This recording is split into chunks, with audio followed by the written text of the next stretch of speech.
అందరికీ నమస్కారం. ఏపీ నుంచి కూడా 3 రాజ్యసభ స్థానాలకైతే డిసెంబర్ 3వ తేదీన కూడా నోటిఫికేషన్ రానుంది. ఈ రాజ్యసభ స్థానాలకు కూడా చిన్నన్నయ్య నాగబాబుకు కూడా అవకాశం కల్పిస్తూ పవన్ కళ్యాణ్ గారు కూడా ఇప్పటికే డిప్యూటీ సీఎం హోదాలో కూడా ఆయన బీజేపీ పెద్దలతోటి కూడా మాట్లాడినట్టుగా కూడా తెలుస్తూ ఉంది. ఎన్డీఏ పెద్దలను కూడా ఎన్డీఏ కూటమిలో ఉన్నటువంటి పెద్దలను కూడా ఒప్పించే పని అయితే ఆయన సక్సెస్ అయ్యారని కూడా మనకు తెలుస్తూ ఉంది. నాగబాబు గారు మనకి జనసేన పార్టీ స్థాపించిన దగ్గర నుంచి కూడా పవన్ కళ్యాణ్ గారికి అండగా ఉంటూ పిఠాపురంలో పవన్ కళ్యాణ్ గారి విజయానికి ఆయన చేసినటువంటి కృషి మనం ప్రత్యేకంగా చెప్పనక్కర్లేదు. ఆంధ్రప్రదేశ్ రాష్ట్రంలో జనసేన పార్టీని కనీ విని ఎరగని రీతిలో విజయం రావడంలో నాగబాబు గారి కృషి మనం చూస్తూనే ఉన్నాం. అయితే ఆయనను పెద్దల సభకు పంపించేందుకు కూడా పవన్ కళ్యాణ్ గారు కూడా గట్టిగా చర్యలు తీసుకున్నట్టు తెలుస్తూ ఉంది.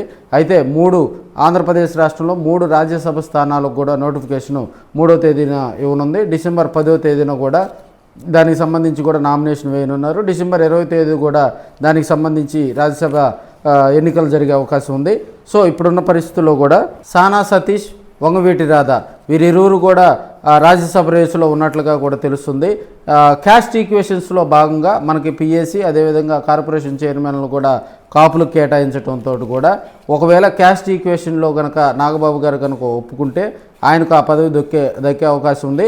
అదేవిధంగా ఒకవేళ కనుక కాపులకే అన్ని ప్రాధాన్యత కాపులకే కల్పిస్తున్నారు అనే అనుమానం కనుక వస్తే అప్పుడు లింగంనేని రమేష్ను కూడా రంగంలో దింపేందుకు కూడా మనకి పవన్ కళ్యాణ్ గారు కూడా చర్యలు తీసుకుంటున్నట్టు జరుగుతుంది. ఒక సీట్ అయితే కన్ఫర్మ్ అయింది. మరో సీటు కోసం కూడా మోపిదేవి వెంకటరమణ, అదేవిధంగా బేదా మస్తాన్ రావు, కనకమేడల, గల్లా జయదేవ్, అశోక్ గజపతిరాజుతో పాటు మరి కొంతమంది తెలుగుదేశం పార్టీలో యాక్టివ్గా ఉన్నటువంటి సీనియర్ లీడర్లందరూ కూడా ఎవరికి వారు లాబింగ్ చేస్తున్నట్టు కూడా తెలుస్తూ ఉంది.